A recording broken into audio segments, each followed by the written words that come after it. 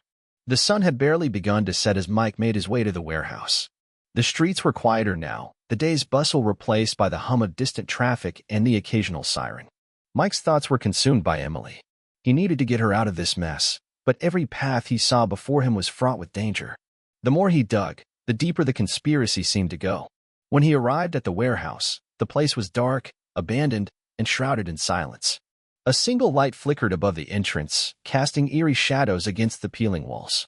Mike parked his truck in the lot and stepped out, the weight of the file in his hand heavy against his side. Bob Anderson emerged from the shadows, his tall figure silhouetted by the dim light. His face was worn, weathered by years of military service, but his eyes were sharp, always calculating, always aware. He had a no-nonsense demeanor, but Mike could sense the urgency in his voice as he approached. Mike, Bob greeted him, his voice low and cautious. Glad you could make it. What's going on? Mike asked, his tone matching Bob's cautious approach. I've been looking into the situation. Emily's arrest, the pattern, it's all connected to something bigger. I need answers. Bob's expression hardened, and he gestured for Mike to follow him inside. The warehouse was cold and smelled of mildew and rust, a stark contrast to the warm suburban life Mike had been living just days ago. The faint sound of dripping water echoed in the distance as they made their way deeper into the shadows. Follow me, Bob said, leading Mike to a back office in the far corner. Once inside, he closed the door behind them and locked it. You're not wrong, Bob said, his voice lower now, as if the walls themselves might be listening. What you're dealing with is bigger than you think. It's not just a few bad cops or corrupt officials. This is a network, Mike. One that stretches across multiple states and involves powerful people with a lot to lose. Mike's blood ran cold. He had suspected as much, but hearing it from someone like Bob made the weight of it all more real. It's not just about filling prisons, Bob continued, his face tight with concern. These private prison companies have ties to politicians, law enforcement, and even corporations. They use the system to target poor families, especially those in vulnerable communities, and they keep them locked up to pad their pockets. But it's even worse than that. They're profiting from everything from the arrest to the prison labor. And they've got an iron grip on the system. Mike clenched his fists. He had known the system was broken, but this was corruption on a scale he couldn't even fathom. How do you know all this? Mike asked, his voice steady but filled with suspicion. Bob met his gaze. I've been investigating it for a while now. I was part of a covert operation that started sniffing around the prison industrial complex a few years back. We got close to exposing it, but we were shut down hard. The people behind this have resources, and they'll do anything to keep their secrets buried. I had to go underground after that. But I've been keeping tabs. It's all connected, Mike. Mike's mind spun as he processed the information. Emily's just a pawn in this, then. But why her? What makes her so important to them? Bob's eyes darkened. It's not about her specifically. It's about the community she belongs to. These guys pick targets like Emily, single mothers, people with low income, people who don't have the resources to fight back. They arrest them on trumped-up charges, throw them in private jails, and then just wait. The longer they stay locked up, the more money they make. It's a system that profits from human misery. Mike's jaw tightened. His protective instincts flared again, sharper than ever. What can we do? How do we stop this? Bob pulled out a thick manila envelope and slid it across the table. This is where it gets tricky. The information in here could be the key to bringing the whole operation down. But you can't just walk in and start throwing punches. You'll need a plan. You'll need allies. And most importantly, you'll need to move fast.